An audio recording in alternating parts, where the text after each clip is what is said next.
So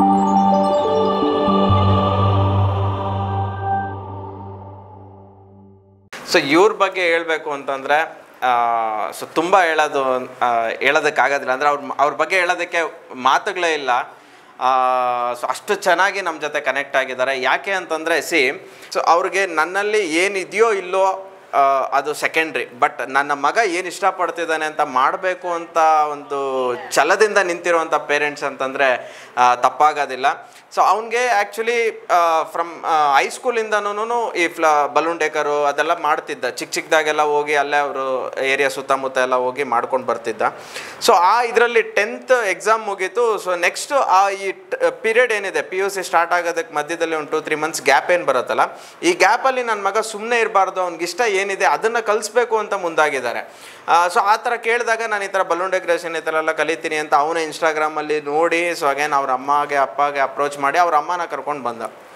so ಬಂದಾಗ it was like a big conversation. Again ನಾವು ಹೇಳಿದ್ವಿ ನಿಮ್ಮ ಅಪ್ಪನೂ ಕರ್ಕೊಂಬ ಪರವಾಗಿಲ್ಲ ಅಂತೇಳಿ. ಸೊ ಅವ್ರ ಅಪ್ಪನೂ ಬಂದರು, ಮತ್ತೆ ಮಧ್ಯದಲ್ಲಿ ಬಂದು ಪಾಪ ಜಾಯ್ನ್ ಆದರು. ಸೊ ನಮ್ಗೆ ತುಂಬ ಖುಷಿ ಆಯಿತು. It's not like business is not always money making. So ನನ್ನ ಪ್ರಕಾರ ಸೊ ದುಡ್ಡು ಭಗವಂತ ಎಲ್ಲೋ ಒಂದು ಕಡೆ ನಮಗೆ ಕೊಡ್ತಾನೆ.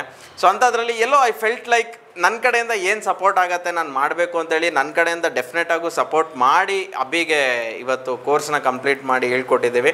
ಸೊ ತುಂಬ ಖುಷಿ ಆಗ್ತಾಯಿದೆ. ಇಟ್ಸ್ ನಾಟ್ ಲೈಕ್ ಎಲ್ಲ ಸ್ಟೂಡೆಂಟ್ಸ್ಗೂ ಹೇಳ್ಕೊಡೋದು ಒಂಥರ ಎಕ್ಸ್ಪೀರಿಯೆನ್ಸ್ ಇದ್ದರೆ, ನನಗೆ ಅಭಿಗೆ ಹೇಳ್ಕೊಡ್ತಾ ಇದ್ದಿದ್ದೆ ಬೇರೆ ಥರ ಇತ್ತು. ಆ್ಯಂಡ್ ಅಗೇನ್ ಅವ್ನಿಗೆ ಸ್ವಲ್ಪ ಏಜಲ್ಲಿ ಸ್ವಲ್ಪ ಆಟ ಆಡೋದು ಅದೆಲ್ಲ ಇದ್ದೇ ಇರುತ್ತೆ ಕಾಮನ್ ಆಗಿ. ಸೊ ಬೇರೆ ಸ್ಟೂಡೆಂಟ್ಸ್ ಕಲಿತಿದ್ರೆ ಇವನು ಎಲ್ಲೆಲ್ಲೋ ಚೇರಿಂದ ಚೇರಿಗೆ ಜಂಪ್ ಹೊಡಿತಿರೋನು, ಸೊ ಅದೆಲ್ಲ ಸೆಕೆಂಡ್ರಿ. ಬಟ್ ಆದ್ರೂ ಅಷ್ಟೇ ಶ್ರದ್ಧೆಯಿಂದ ಅಷ್ಟೇ ಚೆನ್ನಾಗಿ ಬೇರೆ ಯಾವ ಒಳ್ಳೆ ದೊಡ್ಡ ಏಜ್ ಪೀಪಲ್ಸೂ ಕೂಡ ಎಷ್ಟು ಪರ್ಫೆಕ್ಟಾಗಿ ಕಲಿತಿದ್ರು ಅದೇ ಥರ ಅವನು ಈ ಏಜಲ್ಲಿ ಕಲ್ತಿದ್ದಾನೆ. ಸೊ ಅದೊಂದು ನನಗೆ ತುಂಬ ಖುಷಿ ಆಯಿತು. ಆ್ಯಂಡ್ ಅವ್ರ ಅಪ್ಪ ಅಮ್ಮಗೂ ಕೂಡ ಒಂದು ಒಳ್ಳೆ ಹೆಸರು ತೊಗೊಂಬಂದಿದ್ದಾನೆ ಇನ್ಸ್ಟಿಟ್ಯೂಷನ್ ಕಡೆಯಿಂದ. ಸರ್ ನೀವೇನಾದರೂ ಹೇಳೋದಿದೆಯಾ ಇನ್ಸ್ಟಿಟ್ಯೂಷನ್ ಬಗ್ಗೆ?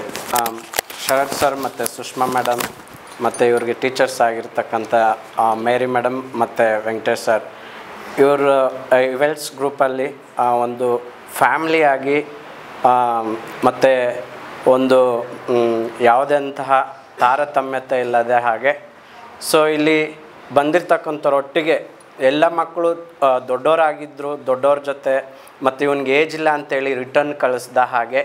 ಸೊ ಅವನ ಆಸೆ ಮತ್ತು ನಮ್ಮ ಆಸೆ, ಈ ಗ್ರೂಪ್ ಇವೆಲ್ಸ್ ಗ್ರೂಪ್ ನಮ್ಮ ಆಸೆಯನ್ನು ಪೂರೈಸಿಕೊಟ್ಟಿದೆ. ಮತ್ತು ಪ್ರೊಫೆಷ್ನಲ್ಲಾಗಿ ಇವರು ಸ್ಟಾರ್ಟ್ ಮಾಡುವ ಹಾಗೆ ಎಲ್ಲ ರೀತಿಯಾದ ಒಂದು ಭಯದ ವಾತಾವರಣ. ಮತ್ತು ಇಲ್ಲಿ ನಾನು ಅಂದ್ಕೊಂಡೆ ಇಲ್ಲಿ ಇವೆಂಟ್ಸ್ ಮಾಡೋದಕ್ಕೆ ಏನು ಕೋರ್ಸ್ ಇರುತ್ತೆ, ಇದಕ್ಕೇನು ಕೋರ್ಸ್ ಬೇಕು ಅಂತ ನಾನು ಅಂದ್ಕೊತಾ ಇದ್ದೆ. ಸೊ ಇವನು ಪ್ರತಿಯೊಂದು ಸಾರಿನೂ ಅಲ್ಲಿ ಟೀಚರ್ಸು ಇವರು ಇವನ್ನ ಕರ್ಕೊಂಡು ಹೋಗ್ತಿದ್ರು, ಸ್ಕೂಲ್ಸಲ್ಲೆಲ್ಲ ಕರ್ಕೊಂಡು ಹೋಗ್ತಿದ್ರು. ಸೊ ಇವನು ಬಲೂನ್ ಡೆಕೋರೇಷನ್ ಮಾಡಿ ಬರ್ತಿದ್ದ. ಇಷ್ಟೇ ಸಾಕಲ್ಲ ಮತ್ತಿನ್ನೇನಿದೆ ಅಂತೇಳಿ ಅಂತ ಅಂದ್ಕೊಂಡೆ. ಆಮೇಲೆ ನೆಕ್ಸ್ಟು 10th ಮುಗ್ದಿದ ತಕ್ಷಣ ಇವನು 10th ನೈಟಲ್ಲೇ ಇವನು ಸರ್ಚ್ ಮಾಡ್ತಾಯಿದ್ದ. ಸೊ ಅಲ್ಲಿ ಫೋನ್ ನಂಬರ್ ಸಿಕ್ತು.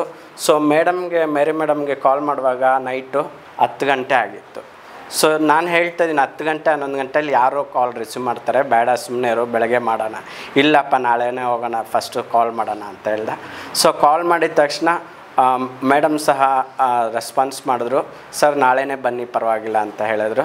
ಸೊ ನಾವು ಬಂದು ಇಬ್ಬರನ್ನ ಕಳಿಸ್ದೆ. ಸೊ ಇಲ್ಲಿ ಹೇಗಿರುತ್ತೋ ಅಂತ ನಾನು ಅಂದ್ಕೊಂಡೆ. ಅಂದರೆ ಇವನು ಚಿಕ್ಕ ಹುಡುಗ, ಇದು ಮಾಡಬೇಕಾಗಿರೋ ಕೋರ್ಸ್ ಬಂದುಬಿಟ್ಟು ದೊಡ್ಡವರೇ ಬಿಸ್ನೆಸ್ ಮಾಡಬೇಕಾಗಿರೋಂಥವ್ರೆ ಇದು ಮಾಡಬೇಕಾಗಿರೋದು. ಸೊ ಇಲ್ಲಿ ಬಂದಾದಮೇಲೆ ಶರತ್ ಸರ್ ಮತ್ತು ಸುಷ್ಮಾ ಮೇಡಮು ಮತ್ತು ಮೇರಿ ಮೇಡಮ್, ವೆಂಕಟೇಶ್ ಸರ್ ಇವರೆಲ್ಲ ಮಾತಾಡುವಾಗ ನಮಗೊಂದು ಧೈರ್ಯ ಬಂತು. ಸೊ ಇಲ್ಲಿ ಕಲ್ತಾದ್ಮೇಲೆ ನಾನು ಪ್ರತಿದಿನ ನಾನು ಇವನ್ನ ವಿಚಾರಿಸ್ತಾ ಇದ್ದೆ, ಇವತ್ತೇನು ಹೇಳ್ಕೊಟ್ರು, ಥೈರಿ ಏನು ಹೇಳ್ಕೊಟ್ರು, ಪ್ರಾಕ್ಟಿಕಲ್ ಏನು ಹೇಳ್ಕೊಟ್ರು ಅಂತೆಲ್ಲ ಪ್ರತಿಯೊಂದೊಂದು ಇವನು ನನಗೆ ಎಕ್ಸ್ಪ್ಲೈನ್ ಮಾಡ್ತಾಯಿದ್ದ. ಸೊ ಥೈರಿ ನಾನು ಏನು ಹೇಳ್ತಾರೆ, ಥೈರಿಯಲ್ಲಿ ಏನಿರುತ್ತೆ ಇವ್ರಿಗೆ ಅಂತ ಅಂದ್ಕೊಂಡೆ. ಸೊ ಕ್ಲೈಂಟ್ಸ್ ಒಟ್ಟಿಗೆ ಮಾತಾಡೋದಾಗಲಿ, ಮಾರ್ಕೆಟಿಂಗ್ ಮಾಡೋದಾಗಿರಲಿ, ಮತ್ತು ವೆಂಡರ್ಸ್ದು ಮತ್ತು ಅದು ಪ್ರತಿಯೊಂದೊಂದು ಕಾಂಟ್ಯಾಕ್ಟ್ಸ್ ಕೊಡೋದಿರಲಿ, ಪ್ರತಿಯೊಂದೊಂದು ಮತ್ತು ಇವರಲ್ಲಿರ್ತಕ್ಕಂಥ ಕಲೆ, ಮಕ್ಕಳಲ್ಲಿರ್ತಕ್ಕಂಥ ಕಲೆ ಇವರು ಹೊರಪಡಿಸ್ತಾ ಇದ್ದಾರೆ. ಅದಕ್ಕೆ ಈ ಇವೆಲ್ಸ್ ಗ್ರೂಪ್ಗೆ ತುಂಬ ಥ್ಯಾಂಕ್ಸ್ ಹೇಳಬೇಕು. ಎಷ್ಟೋ ಜನ ಅವರಲ್ಲಿ ಕಲೆ ಇರುತ್ತೆ, ಸೊ ಆ ಕಲೆನ ಮುಂದೆ ತರೋದಕ್ಕೆ ಅದು ಆಗ್ತಾ ಇರೋದಿಲ್ಲ, ಪ್ರಯತ್ನ ಪಡೋದಿಲ್ಲ. ಯಾಕಂತೇಳಿದ್ರೆ ಅವರವರಲ್ಲಿರ್ತಕ್ಕಂಥ ಸಿಚುವೇಶನ್ ಆ ಥರ ಇರುತ್ತೆ. ಸೊ ಅವ್ರು ಮುಂದೆ ಬಂದಾಗ ಎಲ್ಲ ಆಗುತ್ತೆ. ಸೊ ಇವೆಲ್ಸ್ ಗ್ರೂಪು ಇವರು ಈ ಥರ ಇದ್ದಾರೆ, ಅವ್ರು ಆ ಥರ ಇದ್ದಾರೆ. ಆ್ಯಕ್ಚುಲಿ ನಾನು ವಿಜುವಲಿ ಇಂಪ್ಯಾರ್ಡ್ ಅಂದರೆ ಹ್ಯಾಂಡಿಕ್ಯಾಪ್ಟು. ಸೊ ನಮ್ಮ ವೈಫ್ ಕೂಡ ಹಾಗೆ ಇದ್ದಾರೆ. ಸೊ ಹಾಗಿರೋದ್ರಿಂದ ನಾವು ಈ ಥರ ಇರೋದ್ರಿಂದ ನಮಗೆ ಅದನ್ನು ನೋಡೋಕ್ಕಾಗಲ್ಲ. ಇವ್ರು ಡೆಕೋರೇಷನ್ ಮಾಡೋದು ನಾವು ನೋಡೋಕ್ಕಾಗೋದಿಲ್ಲ. ಸೊ ಆ ಥರ ಇರುವಾಗ ನನಗೆ ಯಾಕೆ ಇದು ಅಂತೇಳಿ ನಾವು ಇರ್ಬೋದಾಗಿತ್ತು. ಸೊ ನಾವು ಪ್ರೊಫೆಷ್ನಲಾಗಿ ಇವ್ನಿಗೇನು ಬೇಕೋ, ಇವನು ಯಾವುದರಲ್ಲಿ ಇಂಟ್ರೆಸ್ಟ್ ಇದ್ದಾನೆ, ನಮ್ಮ ಕರ್ತವ್ಯ ನಾವು ಮಾಡಬೇಕು. ಅವ್ರ ಆಸೆ ಆಕಾಂಕ್ಷೆಗಳು ಏನಿರುತ್ತೋ ಸೊ ಅದನ್ನು ಮಾಡಬೇಕು ಎಂಬ ನಮ್ಮ ಆಸೆ ಕೂಡ ನಮಗಿತ್ತು.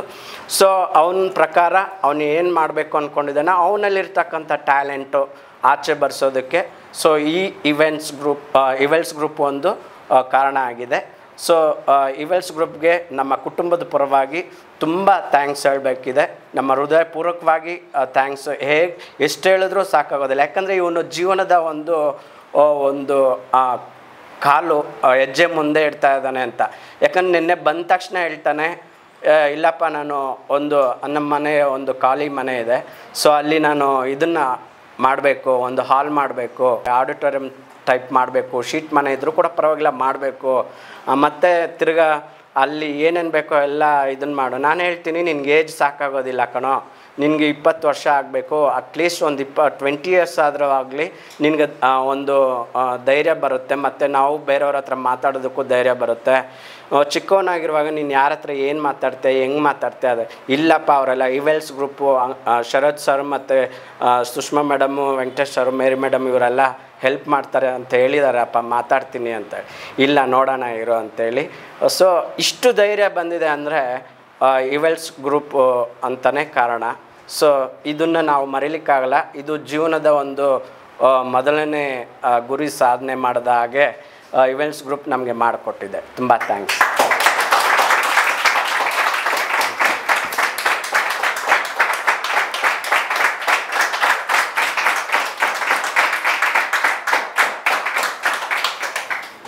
Thank you so much sir. Madam ನಿಮಗೂ ಥ್ಯಾಂಕ್ ಯು ಸೋ ಮಚ್ ಬಂದಿದ್ದಕ್ಕೆ. ಸೊ ನಮ್ಮ ಒಂದು ಈ ಸೆಲೆಬ್ರೇಷನ್ಗೆ ನೀವು ಒಬ್ಬರು ಜೊತೆಯಲ್ಲಿ ಬಂದು ಜಾಯ್ನ್ ಆಗಿದ್ದಕ್ಕೆ thank you so much. Yes ಹೇಳ್ಬೋದಾ ಮೇನ್ ಗೆಸ್ಟ್ ಅಂತ? Thank you so much sir.